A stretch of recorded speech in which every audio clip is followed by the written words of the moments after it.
Closing now. The boy came on and he was talking on behalf of what they call the SMM now. Sex, men and men. Sex, men and men. SMM. The new word is SMM. Sex, man and man. And he got on and I thought it was a woman talking.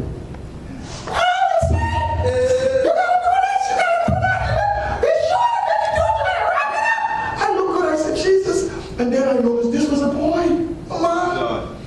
But he's assumed all of the attitudes of a woman. How can God be pleased with this? We are digging ourselves into a ditch and people are telling you to talk about these ungodly practices.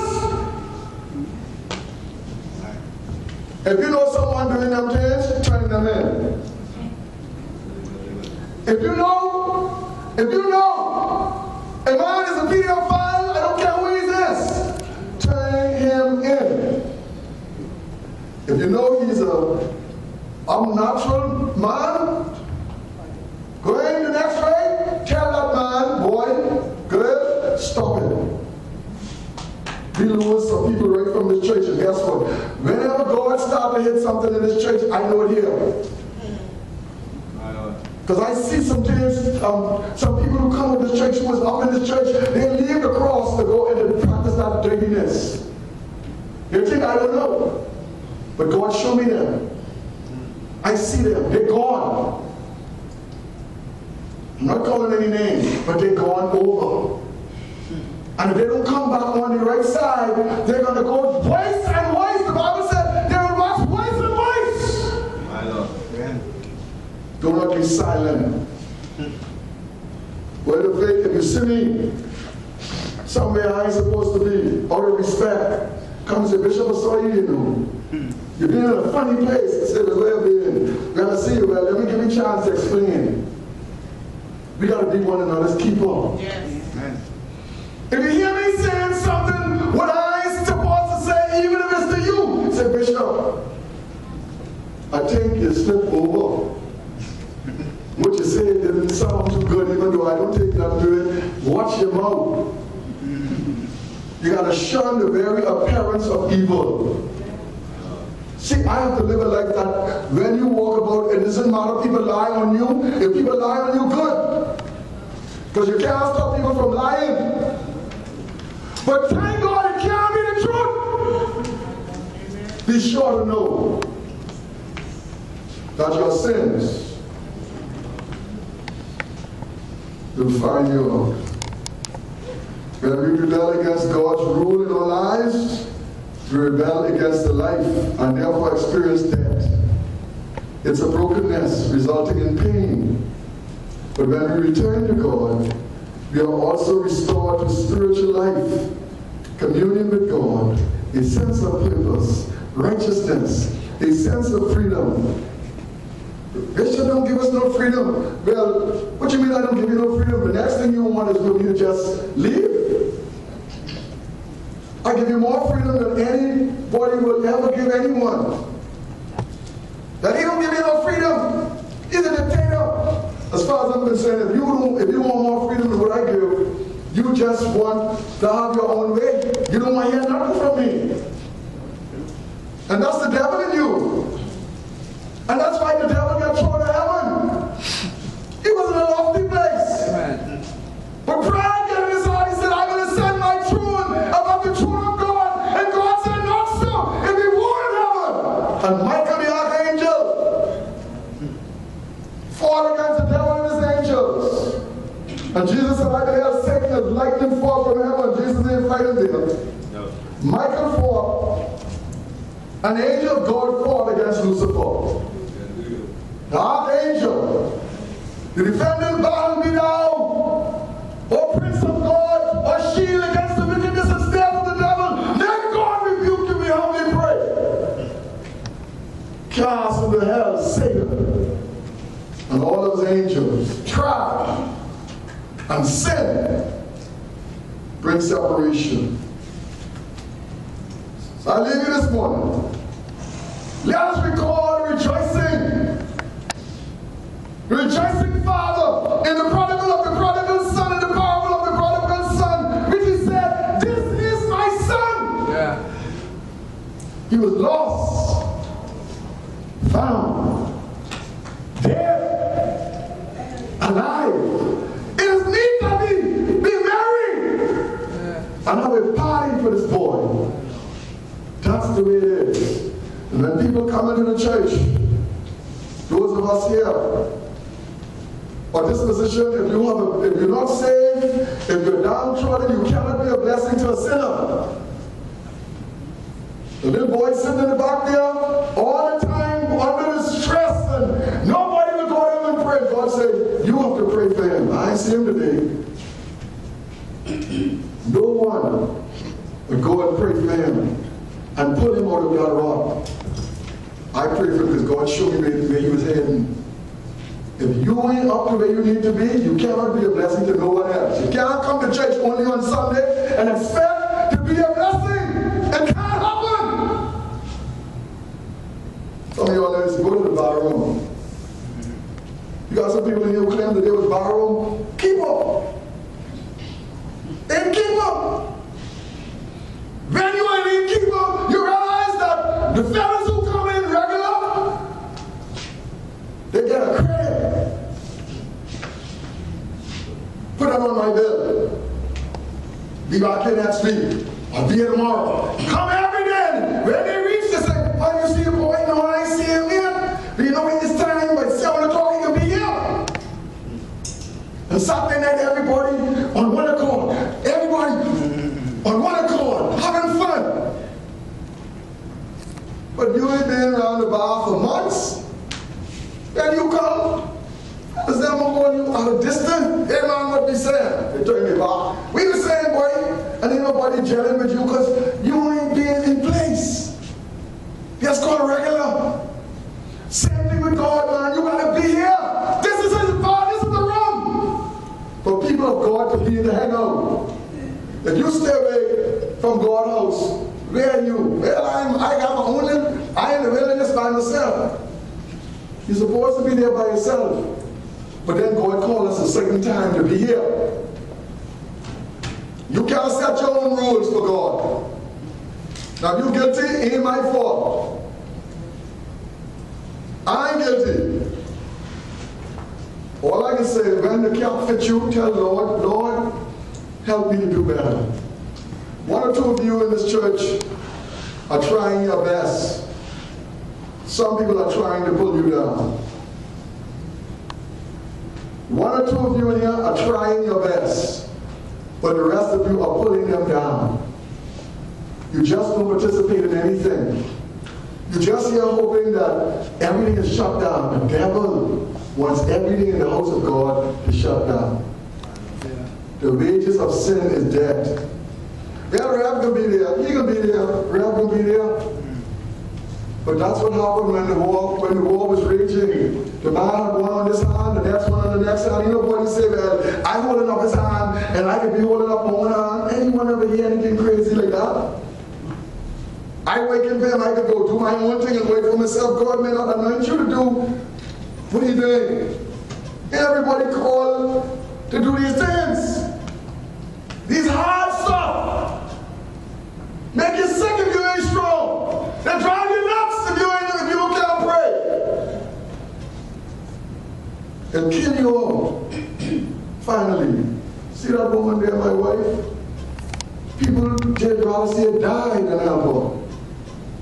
Woman up for pride, she have to do this, she will do that, she'll do the next, do the next, do the next. I shouldn't call it do that.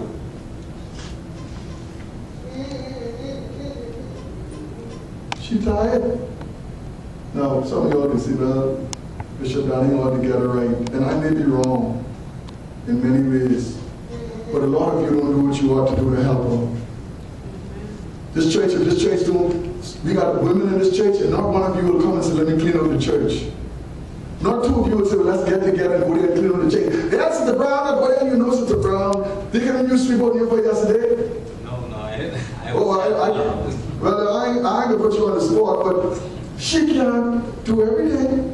We got all these women and all women say the young people, not the youth, will say, well, we're going to get the youth. Oh, everybody wants to say, well, rev this and rev that, rev this and rev that. But why don't you use what you got to do what I can't do? Only thing you do, only preaching you can see. Only the little, put on this funny looking suit and, you know, if I didn't have the sense I had now, I would not take the job.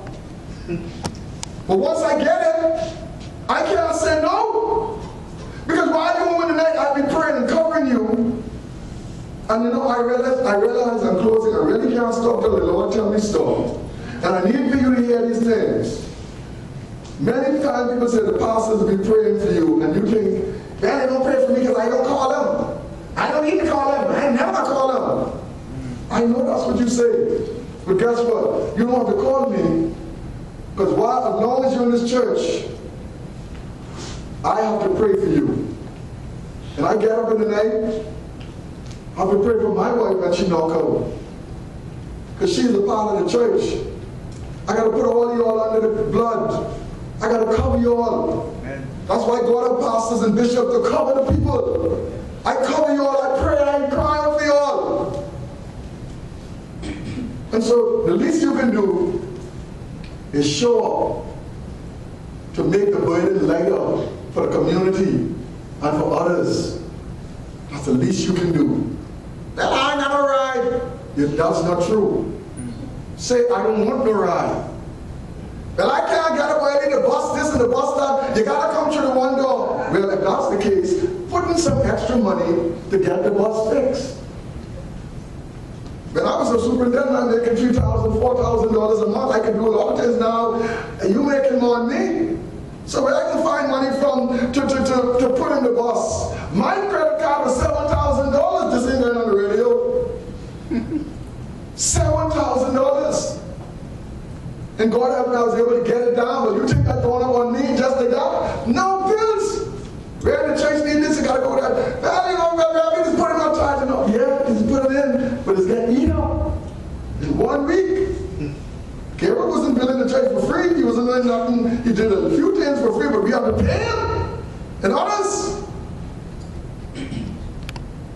So word of faith, the stingy spirit, this mean spirit, I hear the Lord saying, I hear something coming down and dropping my heart. God told me to start a family night, but most of us don't know nothing but family. We have no love for family. We don't know how to conduct ourselves in the family. We don't know order in family. We refuse to support a family night. And this is what the Lord has me to say, the ages of sin. It's not a good thing when the church has something once a month or once in a while that you feel it in your spirit that you're not going to be a part of it. And that's how you conduct your family life. You're like this. The church is a family. That's why I call him brother. That's why I call her sister. Remove the old deaconess and the minister and that we are brothers and sisters. First and foremost, we are a body, we are a family of God. So there's nothing wrong with the family of God coming together once in a while to sit down and to fellowship. And if we do it in order, there'll be no schism. You don't need to set up your little plot over here. You set up your little plot. Set up for what? 5 people? In management thoughts, those of you in management, I can stop now, but I ain't going to stop till I finish. Don't come back tonight because I won't be here. Management principle, you don't need 2 managers to manage no more. If you have 50 people, you need 1 manager for that person, that's all. You have 100, then you can start to think with 2 managers. Anytime you have 3 and 4 managers for 100 people, you have too much managers. You don't need all that manager. Now, it's time to be corrected in view of modern issues, but that's what they teach me long years ago. So therefore, if you only have 5 people in the church, 6 people, 7 people, you don't need 1,000 people to lead one. 6 people, you don't need workers. You need people to get the job done. You need people to be making sure things done here and there. But all people do, they look for the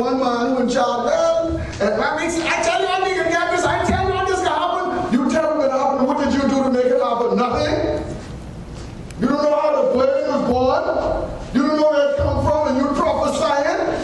But look here, it's better to prophesy than to prophesy than to proper lie. God don't like that. I'm talking to the church this morning. Deacon, you're a sergeant. There's great things for you in that organization. But you got to stay focused on the church too. You got to stay focused on the church. See, while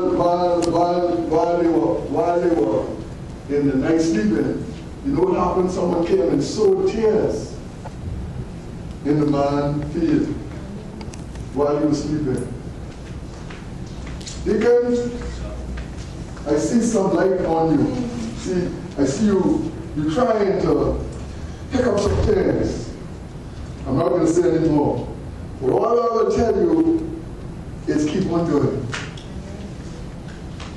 Minister, you are a friend of mine, but sometimes you slack when you're riding. And you may say you don't know the cause of the ointment in my alabaster box. I don't want to know the cause of the ointment in your alabaster box. What I need to tell you is that someone will pay the price for that. And all you got to do is stay focused and stay steady. Because guess what? You know why I got to stay focused and stay steady? Because the next pastor who take over this church got to know how to command the church. If you be a minister who up and down, every minister from here on in will be the same minister like you. And that's why when Mother Store come back, I may tell Mother Store I call evangelist. She may be an evangelist. Because we can't have a mother who never around. Up and down, always going. I call her an evangelist. Now I can say that because that's my mother and I is the bishop. And I will tell her that to her face. Mother Nelly, you believe I'll tell her that? Huh? You believe I'll tell Mother Store that? Yeah. Amen. The rest of you, you know who you are. You know where you're falling. You're ready to go home to Leah. I saw you. All right? The rest of you, brace up. Because guess what? All you're waiting for, throw in a bucket, gone. It will do you no good if you leave God out. Right? You've been coming here from Thy Kingdom Come. Must be but 18 years now, 12. Every now and again you go in the organ and you bump. And you don't see the need to perfect your gift. You're going to sit right there and be sorry for yourself sometime. Well, you need to get up off your seat of doing nothing and start to operate in the gift that you have. And whether you like it or not, that's the truth and nothing but the truth. Brother Seymour, you want the senior men of this church. I don't see you the pastors anniversary. I don't see you the church anniversary. I don't see you when I need to see you sometime. Well, I'm working, you don't understand my job. What I'm going to tell you is, that job will make you redundant. They will make you redundant. They will not think nothing about it when you, but God ain't gonna never fail you. The church will never fail you. Some people say, well, you failed, sister, so-and-so. We didn't fail nobody. When people were sick and down and out, we been there to take the Lord's Supper. However, when you get well and you can move around, we're not coming to make you feel as if you're sick. When you have the right to exercise your faith in God and move, and anyone who will make a person sick, you can do that. I don't believe in that. If you're sick, whatever the church can do, particularly if you are always a member who coming in and out of the church, we'll never leave you. I will never forsake any of the members of this church. But if you was up and you're down and you don't want to come up and show God that you're thanking Him, well, don't blame me and say that the church abandoned you. The church ain't abandoned you at all. I was sick. You know one called me and said, well, Pastor, yeah, you were sick. Huh? So it's the same thing all around. The Lord be with you. Let it rain. Let it rain.